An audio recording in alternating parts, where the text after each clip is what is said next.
guys, so a couple of weeks ago I went to go see the new Beauty and the Beast movie, and I was very iffy on it like the whole time because I had heard from other people that they were like, no, the animated one is better, the singing isn't as good in the new one, or like they took out some scenes that I really liked, or just like kind of like bashing on it, and I was like, oh, okay, like, you know.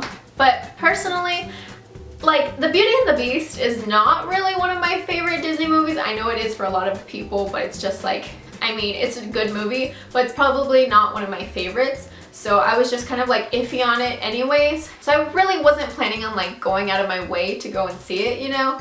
So I was like, whatever, if I see it, I see it. If I don't, I'll see it later, you know? So my family members, they are the ones who like really, really love The Beauty and the Beast. Like the animated film is like their favorite Disney movie, and I was like, okay, I will go with you because I knew that they wanted to go really badly, so I was like, okay, I'll give you company, you know? But this was back in like February, I think, when it came out, so they wanted to go and watch The Beauty and the Beast, and I wanted to go and watch Lego Batman, which I still haven't seen, so I'm like a little disheartened by that, but whatever, I'll watch it eventually, you know?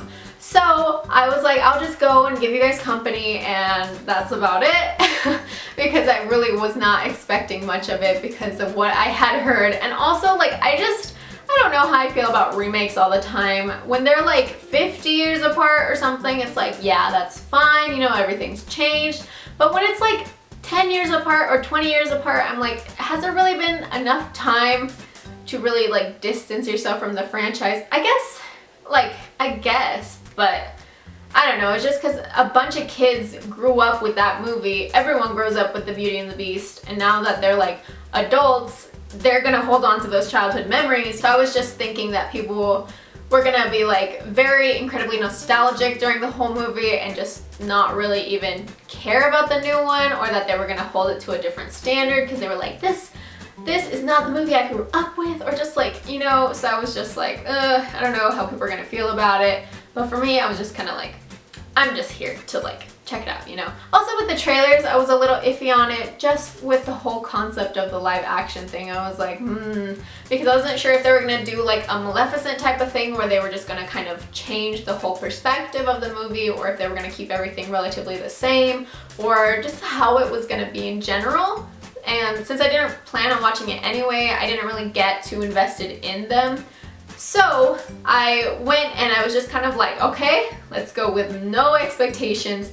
Let's just like blank slate it, because I think some people went in with very high expectations, or they were expecting it to be exactly like the movie that they grew up with, or they were just like looking for faults in the new movie, I think. And that's not what I did, because I feel like that would be a horrible time if I did that and I was like, they didn't do this and then the other one they did. Like, that just sounds like a terrible time. So we got to the movies and I had my little snack and my drink and I was like good to go, you know? And also we had gone to see it in 3D. I didn't mean to go and see it in 3D, but like I looked up the time on my phone and I was like, oh, they're having one like now, let's go now. So we went, and it turns out that was a 3D showing, so it was like, either we're gonna pay a couple bucks more for the 3D one that we don't really care for, or we're gonna wait like a couple hours more for a regular one. And I was like, no. So we just paid a couple bucks more and we got the 3D experience, and actually it was like kind of worth it, the 3D thing, because I know that there's some movies where it's like it really doesn't even matter if you get it in 3D or not, because they do like one 3D thing and then the rest of the time it's just like a regular movie. But with this one they incorporated a lot of 3D things, so it was like actually cool, instead of just like, oh, there's like a hand and that was it, you know. Like they had a bunch of things that were like 3D. And I think it was nice because like if you didn't have 3D, you weren't really missing anything, but if you did have 3D, it just gave you a little bit more of like an in-depth experience, and it was just kind of cool, you know, to have. So the first thing that I noticed once the movie actually started was the detail work of the architecture and the color palettes. I really liked the color palettes that they had, but the like detail work was amazing. Like this was on like CGI stuff, and it was just like so pretty that I was just like, oh my god, like how did they do this? I know that Disney movies take forever to make, but still it's like, how is this possible? Like it was so good. Like everything was so detailed, and you could see like all the details on like Lumiere and like Cogsworth, and it was just like, wow, like it was so visually pleasing. And I was just like, this is amazing. And that wasn't even like storyline based, it was just like how it visually looked. And I also really liked like the color grading. I think they did a good job on that. But storyline wise, I think I really enjoyed where it went, because it wasn't like Maleficent where it was just like completely different, and then they were talking about like fairies and stuff that were like bad fairies. I don't know, that movie, I don't know how I feel about it still, but it was relatively the same, except they like kind of explored a little bit more of a different path in terms of like how Belle's mom died, which literally never occurred to me before. I was just like, there's her dad, but that's it. Like I didn't even think of like, where is her mom, you know?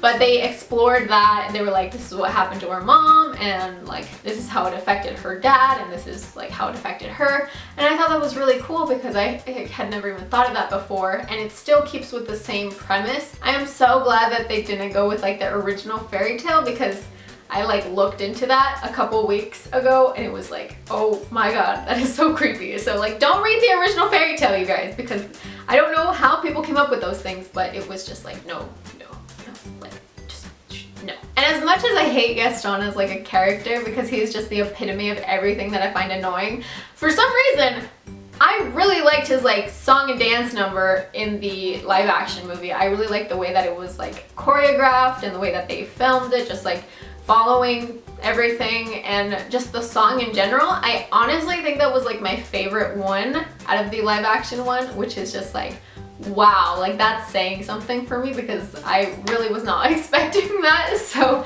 I think it's just that the person who played Gaston has like a really nice voice, so I think it works really well with everything. And also they had Josh Gad, and I think he was a really good pick for LeFou. So by the end of the movie, I actually ended up really liking it, and I think I would watch it again. Like I really do, because I think they did a fantastic job on it, and I think casting Emma Watson as Belle was like a great decision. I think she looks like pretty spot on for like a human version of her. So yeah, if you guys check it out, let me know. Also, if you are still like gonna go watch it, I think it might still be in theaters. Be sure to check out if you guys have like movie discount days, because I know where I live, the theaters usually have like $5 ticket days when you go on like a weekday where it's really not as busy, or like if you go on a Tuesday or a Monday, you know, things like that. So I mean, check it out if your guys' local theaters have that, because you probably save like half the ticket, and you'll probably have like the whole theater to yourself, because when I went with my family, it was like us and then 2 people and then an empty theater, so it was like pretty awesome. And we went on like a Friday, I think, actually. So yeah, if you go on like a Tuesday or a Monday, you're probably guaranteed like the whole place to yourself. So thank you guys so much for watching. Be sure to follow me on Twitter, Snapchat, Instagram. Everything is at AmyCrouton. Also, if you guys are interested in supporting me on Patreon, I would really appreciate that. You can click the little button right there. And if you're new here and you want to subscribe, you can click right there. And if you want to check out my other videos, you can click right there or right there. And I'll talk to you guys later. Bye!